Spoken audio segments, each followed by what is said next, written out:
morning, good afternoon, good evening, whenever you are watching this. Welcome to this PowerPoint presentation of the numeracy in mathematics, Nm31.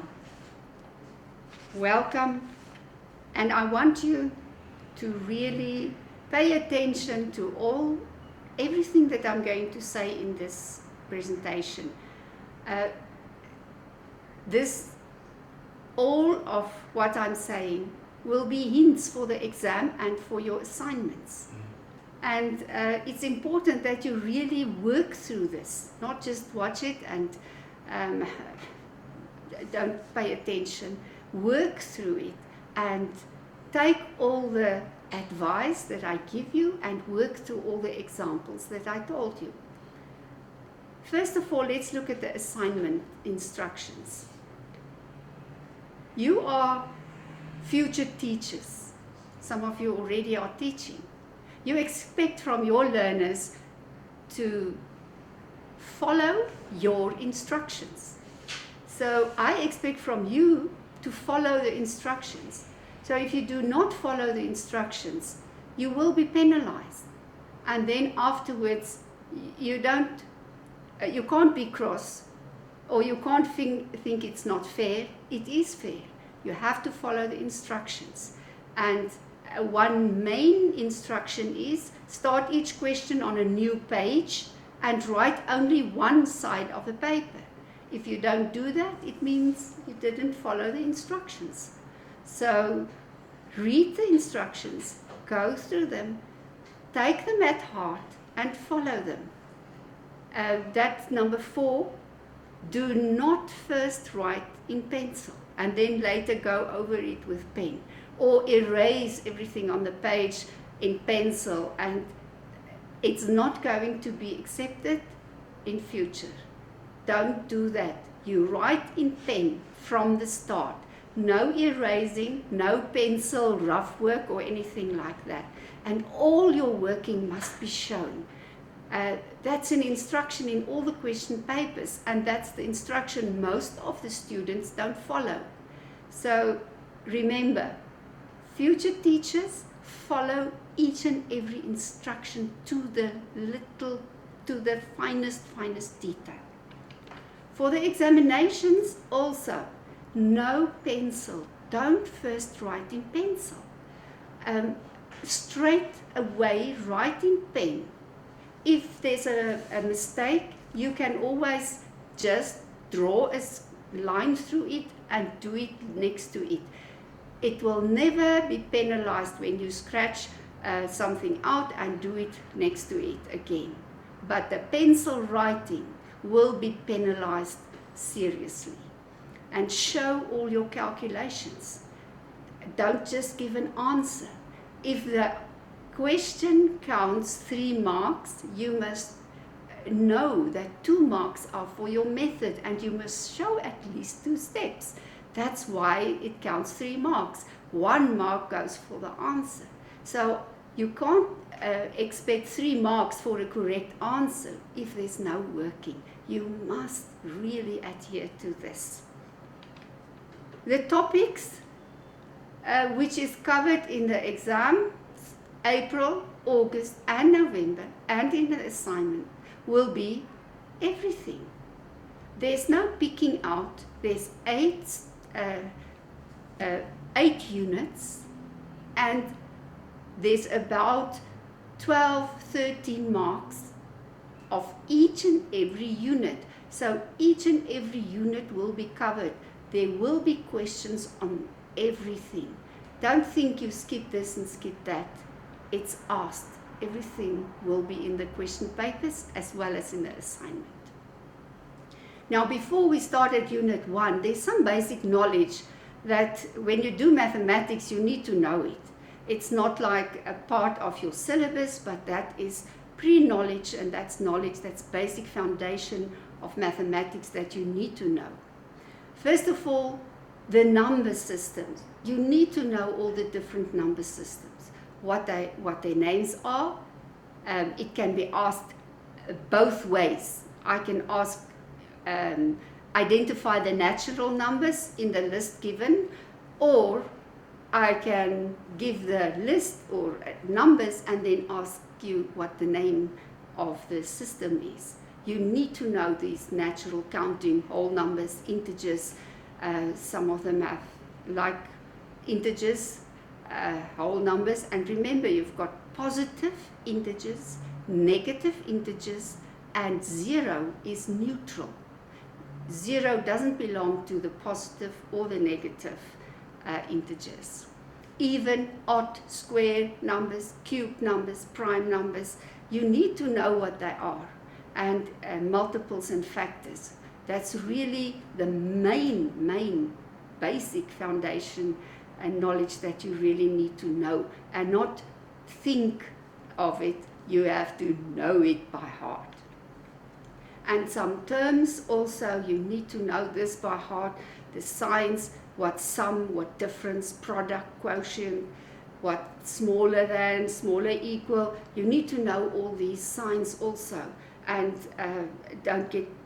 not getting confused with them. You really need to make it your own, master this, that you have this foundation. And rounding off is also, it's not like a unit or a point in your syllabus, but this is basic, still of the basic, part of the basic knowledge that you need to know. You have to be able to round off to the nearest 10, nearest 100, nearest 1,000, nearest 2 decimal places, to the nearest 3 significant figures. You need to be able to do that as a foundation. Go to the internet, go to websites. There's lots and lots of explanations. There's presentations on YouTube. Go and follow them and make this your own. See that you master this also. So now we can start at the syllabus, study Unit 1. Standard notation and ratio and proportion. This will be asked. Both of it. There will be questions on standard notation. I can give you the numbers like 1A and B, and you write it in standard notation. Or like in number 2, A and B, I can give you the standard notation and you must be able to write them in normal numbers. And it's very important that you can do it both ways. And pay attention to your writing, especially in the assignments and the exams, that the 10 to the power of 5 or minus 4 or must be very clear. Don't write it next to it. The 3 or the 5 or the minus 4, the power of the 10 must be small, and it must be on top. It must be uppercase there on top, and it must be very clear. And the times also between them. Now, just pay attention. I want to make an example of number 1A. There I asked 837,800 will be 8.378 times 10 to the 5. Please don't round this off. You have to write all the numbers that's in the question. There's 4 numbers. You have to, in your answer, write all 4 numbers. Not rounding it off and say 8 times 10 to the 5. It is correct, round it off. But don't do this. I warn you now, you're going to lose marks there. Write all the digits. All the digits that is in the question, you repeat that in the answer.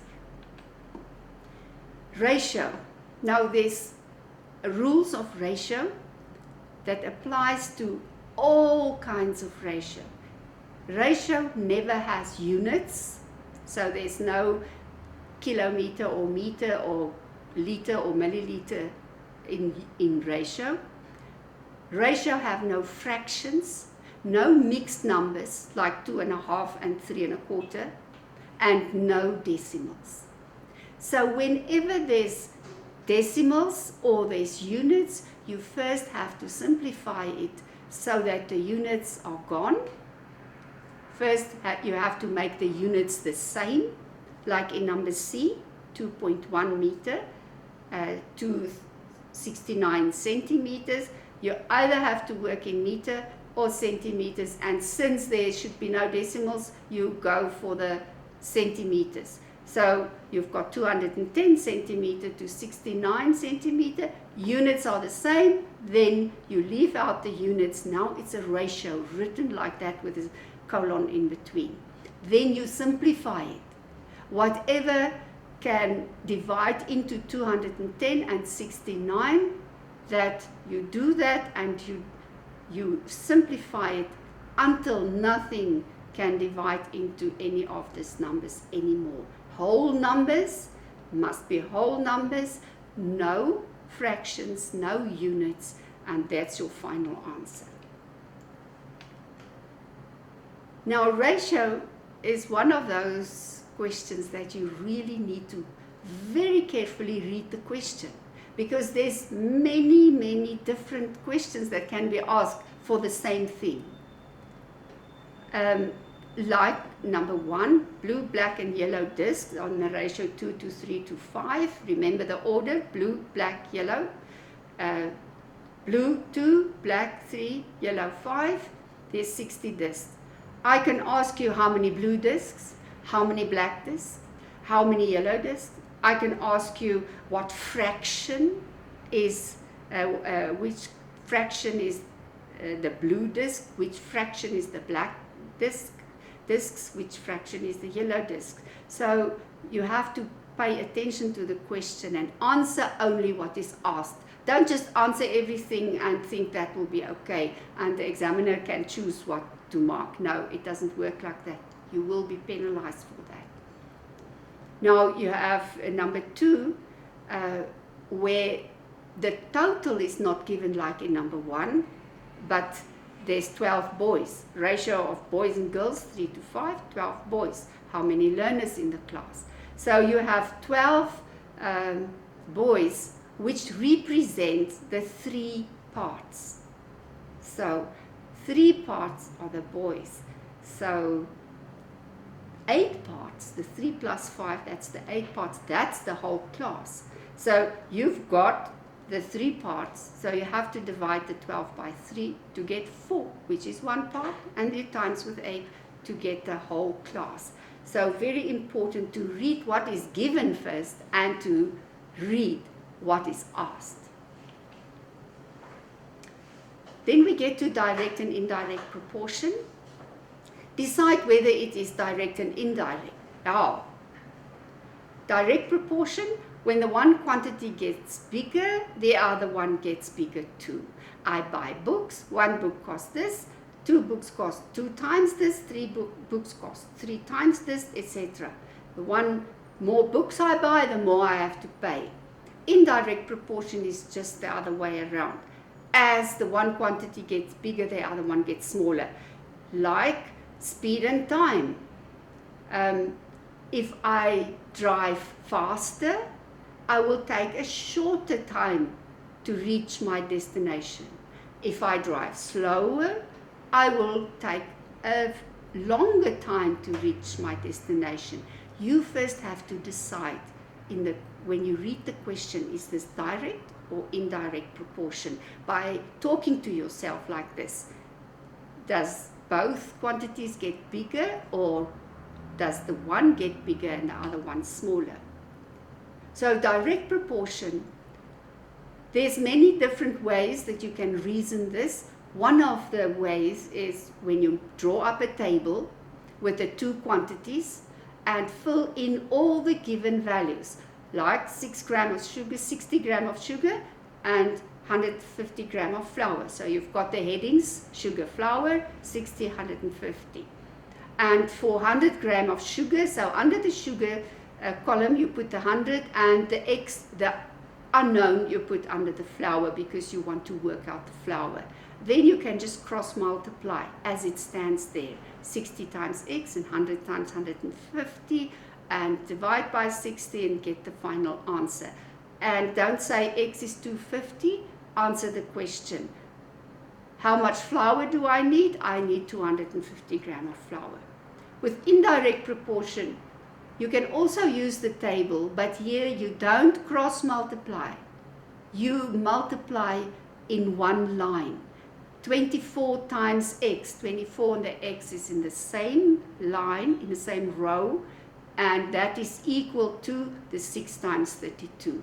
So if you just remember this, this is a mechanical way to help you to solve these questions. If you can reason them, like always going to one part and then to the parts asked, you are welcome. There's different methods, and different students think differently, and their minds work differently. So all other methods will be marked correct if the method is correct, and you get to the correct answer. So we get to study Unit 2, money, interest, higher purpose, tax, municipality bills. Remember, this will be asked. There will be about 13 to 14 marks of questions covering this money, social money cases. First of all, the simple interest. Remember there, you can just times with the 4 years or times 4 for the 3 years. You've got the percentage of the capital amount, and you times it just with 1, 2, 3, 4, how many years. If it's 6 months, of course, then it's a half a year, because it's always annual. Then compound interest, you can't do that. You have to either work it year by year. You work the first year's interest, then you add that to the capital amount. Then you work out the second year's interest all over again, and you get the interest. Now these questions, you have to very carefully look what is asked. Do I ask the final amount in the end? Or does the question ask the interest? So if it asks the interest, you have to add the different years' interest, and that's your final interest. If the total amount is asked, so the total amount of your investment at the end of 3 years or 4 years, you have to add your capital, which you start with all the years of interest. That's very important, that you read the question and tell yourself, this is what is asked. I'm going to work out only the interest. You can also work with a formula here. But remember, the formula doesn't give you the interest. The formula, the answer after you use the formula, give you the final amount of your capital. And then you have to subtract the initial amount to get the interest. So whichever way you use, see that you get to the interest if interest is asked, or the final amount if the final amount is asked.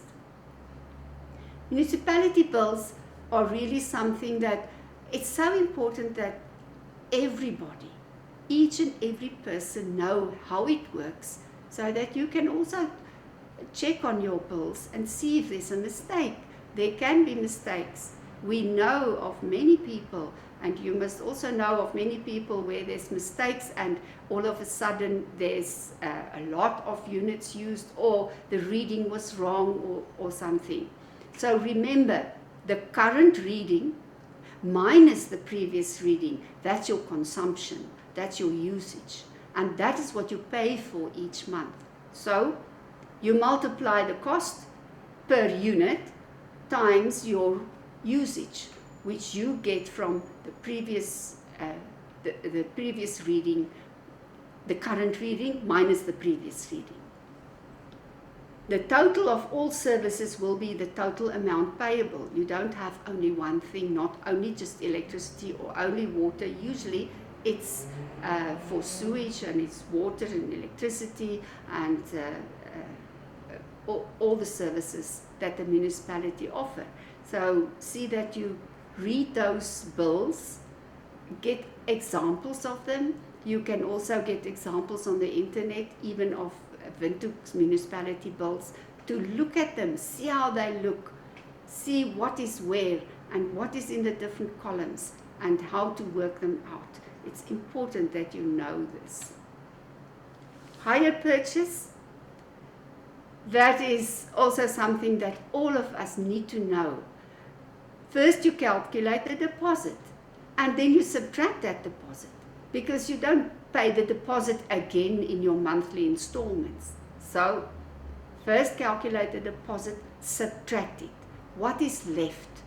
And that what is left, you divide by the installments, whether it's 12 for a year or 24 for 2 years or whatever the question say.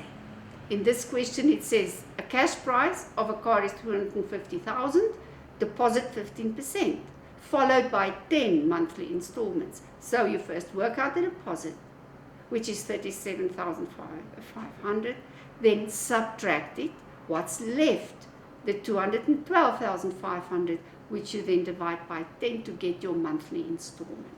Very important. If I give you the monthly installment in the question, and it's for 2 years, you have to multiply it with 24. That's your installments at the end. And you have to add the deposit. Then you get only the cash price that you paid actually in the beginning.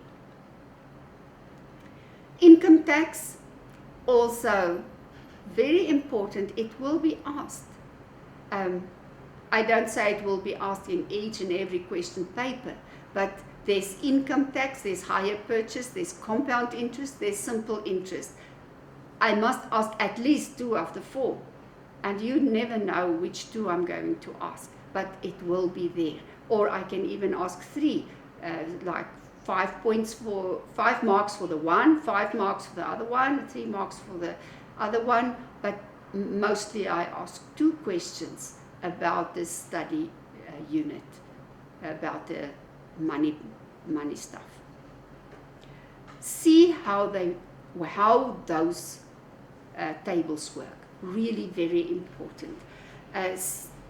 Well, what is your taxable amount?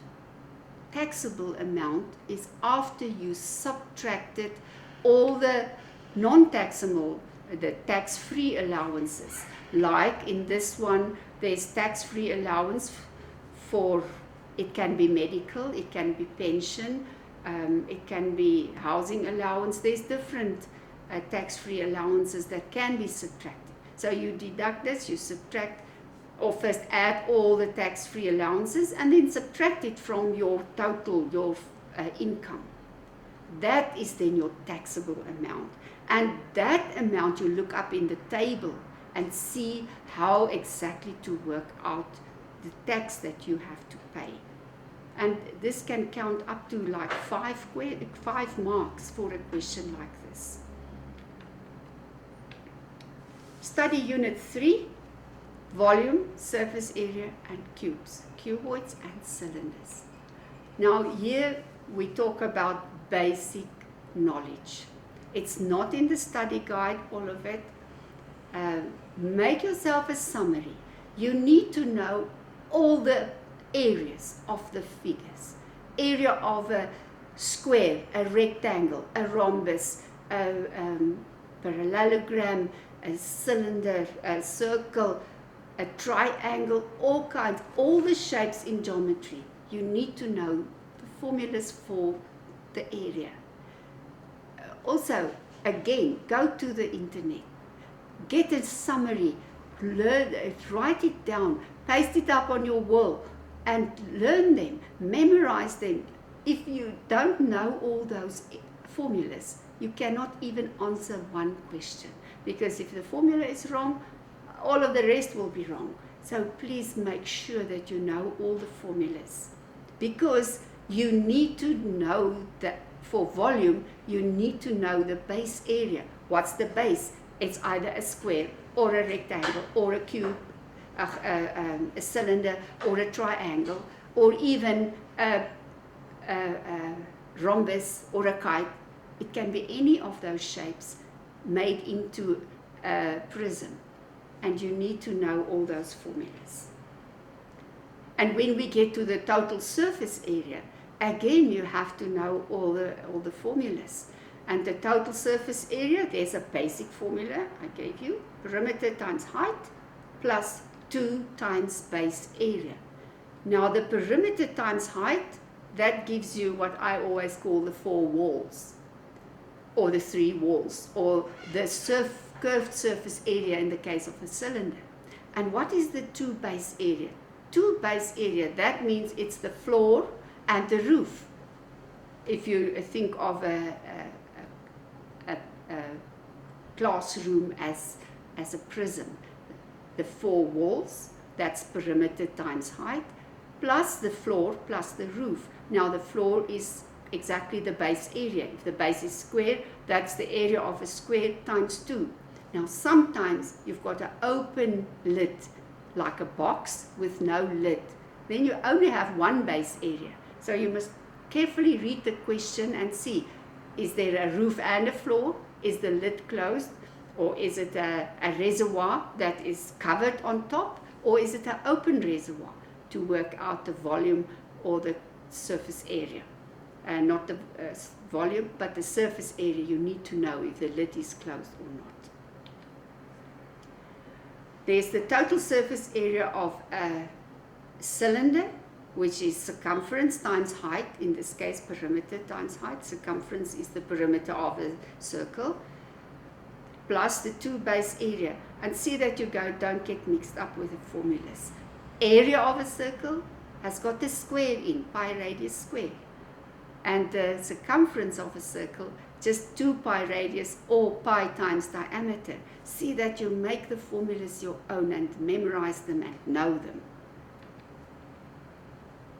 When we get to geometry, all the previous knowledge is always important. Triangles, bearings, enlargements, polygons, and circles. That's what's covered in this study unit. The geometry. Now here we go to basic foundation knowledge. That's not part of your syllabus, but you need to know it in order to do the stuff in your syllabus.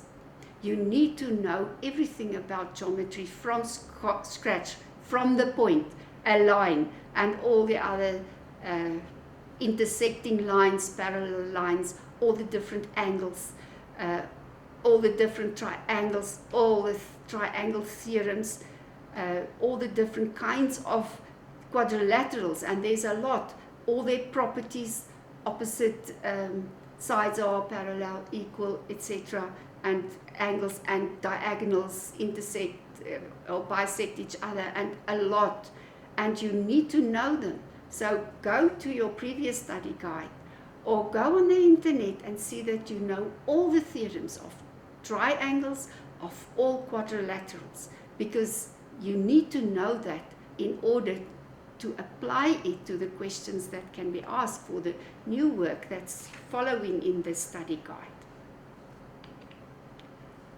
First we get to similar figures, figures that are equal, in all angles are equal, but the sides are in the same ratio. That's like enlargements. You also have enlargements. So similar figures, the one is always an enlargement of the other. And you need to find the scalar factor. You need to find the ratio of which the one is enlarged to the other one. 3-figure bearings, as the words say, 3 figures. And if you give an answer with 2 figures, even if the answer is correct, you get no marks for that answer. If the answer is a bearing of 30 degrees and you write 30, it's wrong. You must write 3 digits. Then it's 030.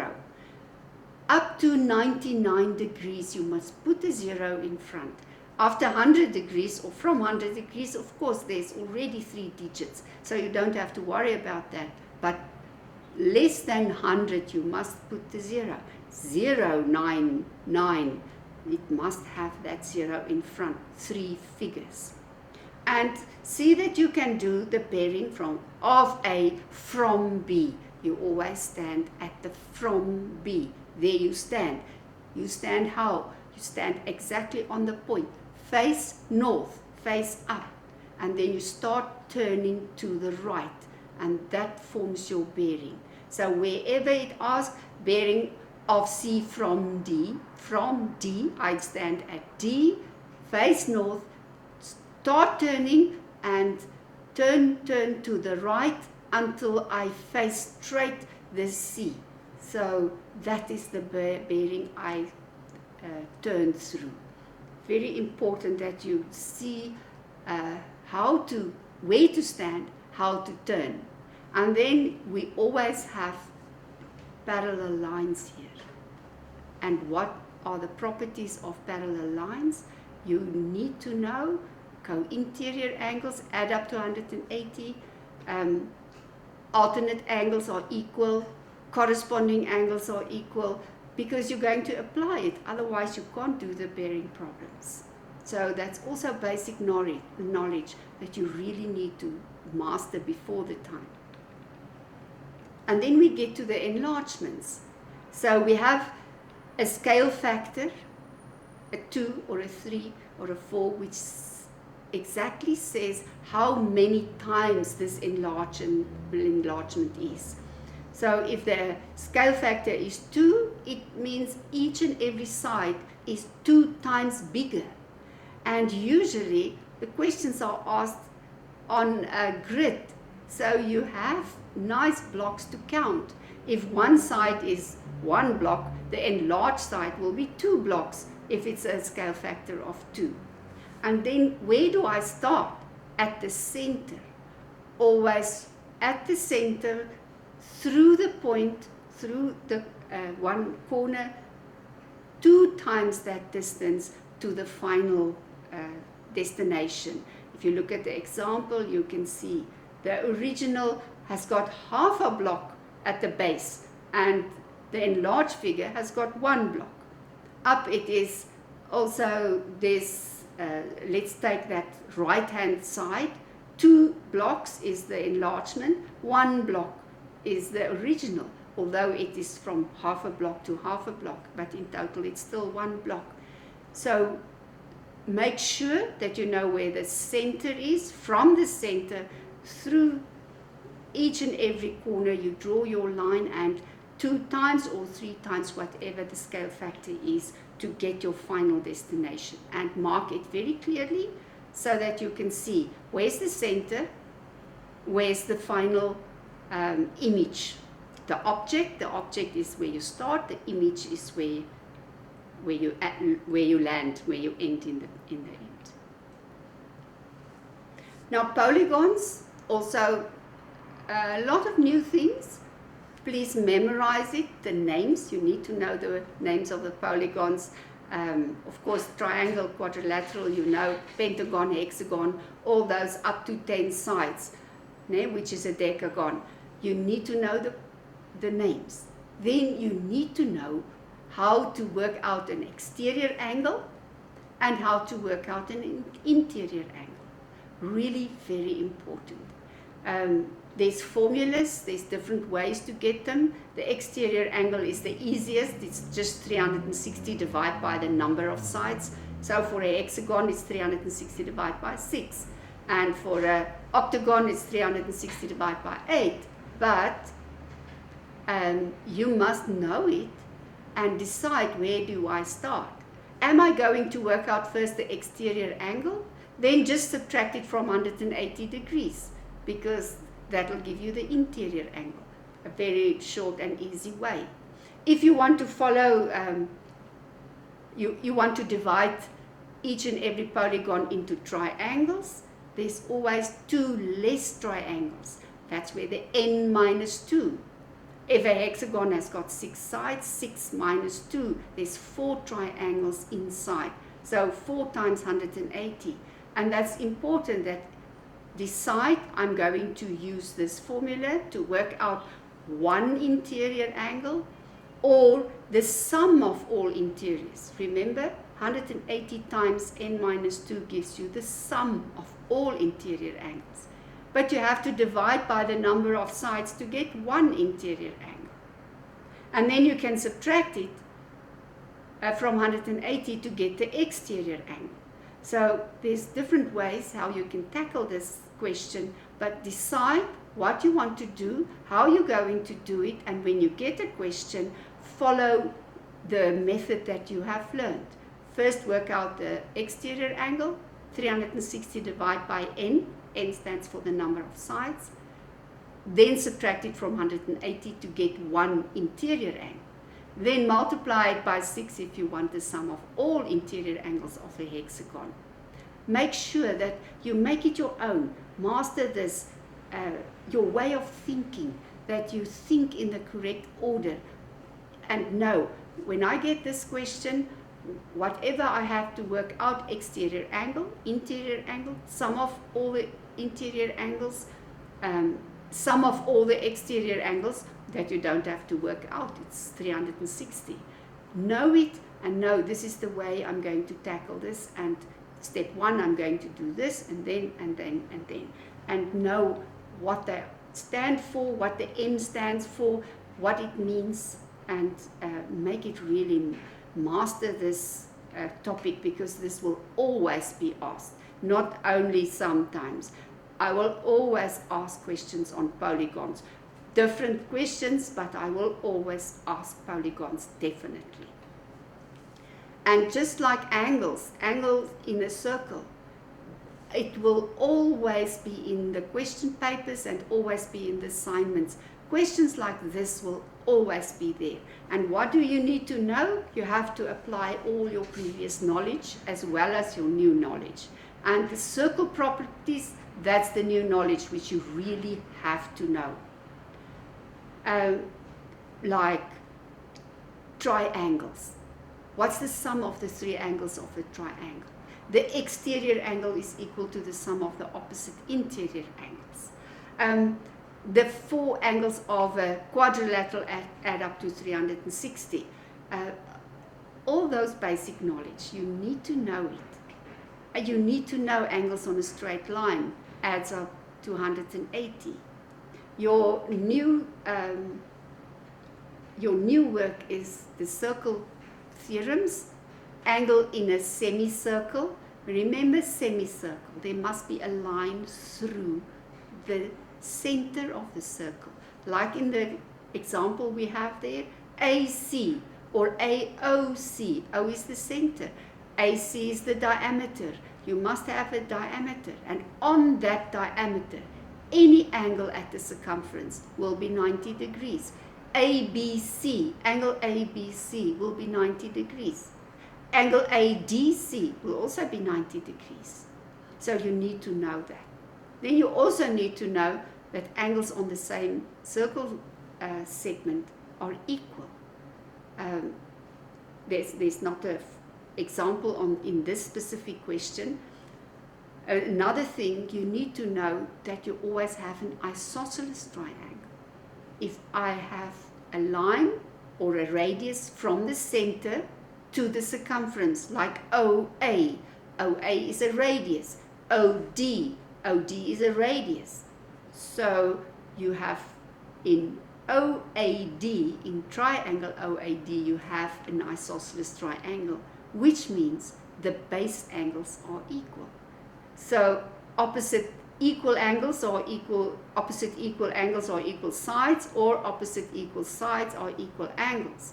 So 42 degrees are opposite OA, then opposite OD will also be 42 degrees. And that's likely what will be asked. If you just look at this question, it can be easily asked, what's the size of angle ABC, which is 90 degrees, now working out. What's the size of BCA, angle BCA? Now you see we've got a 90 degrees and there's a 24 degrees. So you can just say 90 minus 24, which gives you angle BCA. So that's the different questions. I can also ask angle AOD, that angle at the center, angle AOD, which I have a triangle. I have two angles, the 42 and the 42, so I can add it and subtract it from 180 to get angle AOD. And many other questions also that can be asked. There's also a lot of examples on the internet. Just put in the topic and you will get a lot of questions and examples and explanations. See that you practice it. And also go through the examples in the learning activities. I didn't repeat those questions, I didn't repeat those examples because it's there and it's also worked out fully with explanations. So you need to also go through that. The examples in the study guide, the examples in the learning activity, that's like a pre-test that you have to practice. Study Unit 5, which is a big problem, the algebra. A lot of you, I know, struggle with algebra. And here we have to deal with algebra fractions, which is really very important. Solving equations and algebra fractions are your main study units as study topics. But factorization is actually more important because you can't do the fractions if you can't do the factorizing. Now, the factorizing is not explained very widely in your study unit because it is regarded as pre-knowledge. It's as if you have to know all the factorizing before you really can tackle the problems. So go on the internet. Factorizing, put in that topic and work through it. You have to, the basic things in algebra, you have to be able to collect like terms, only add a's to a's and b's to b's, remove the bracket, simplify, solve equations. That's all the basic knowledge you need to know. Factorizing, common factor, grouping, difference between two squares, and quadratic trinomials. So this is really, it's a wide study topic. Go on the internet, collect like terms, remove brackets, solve equations, the fractions. Here's the factorizing. You need to be able to take out the common factor, to be able to group difference between two squares and the trinomials. That is really basic knowledge which you have to apply in the questions like this. You have a fraction, you first have to factorize every on top and everything at the bottom, and then you can start cancelling or simplifying. The linear equations, always, if you have fractions, you must put the lowest common multiple of all the denominators. First get that. Very important that you can do simple fractions, because algebra fractions is just one step further. When we get to word problems, read carefully. Find x and write down the value of the biggest angle. So you need to really read the question, apply the knowledge of geometry, of all the other units, all the other topics in your maths, apply it. And remember, consecutive numbers means one number following after the other. The straight line graph, y is mx plus c, a lot of examples, YouTube lessons that you can follow. Straight line graph, y is mx plus c, and see that you can fill in a table and then plot those points. Plot those points with a cross and draw the line. If I say draw the line, you plot the points which you've worked out in the table and you draw the line.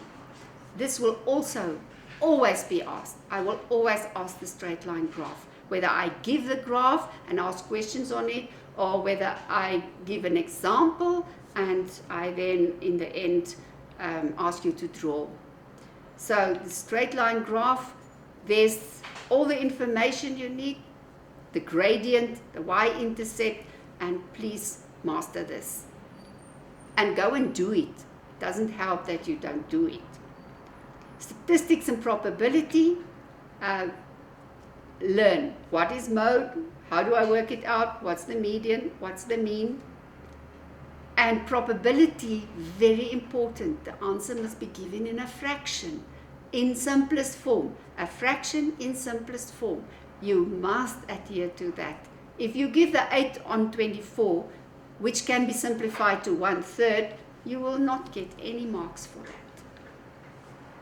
And the last study unit, Pythagoras, also beautiful presentations and lessons on the internet, how explaining how the two squares add up to the third square, the short side square plus the long side plus the other short side square give you the long side square, how to work them out to get the square root in the end, to get the length of the side.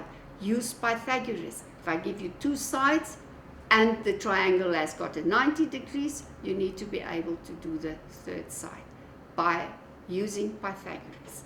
Make this your own. Go and watch some presentations and some videos. There's a lot on the internet. Spend some time. You can't rush through your study guide and think you know the work. No, you have to really spend time. And you need to know the trigonometry. What is sin? What is cos? What is tan? How do I work it out? So also go and follow your examples in your learning activity. Work through them step by step. There's also examples in your study guide. Work through them step by step. They are very well explained. And there's also two examples to show you how to get the angle or how to get the side. You use sin, cos or tan.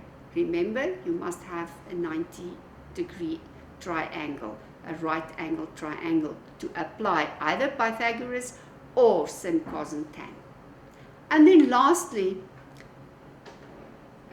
we get to the end of all the study units. But again, I want to really emphasize the fact that you have to learn the formulas, the basic knowledge, read the questions, don't write in pencil.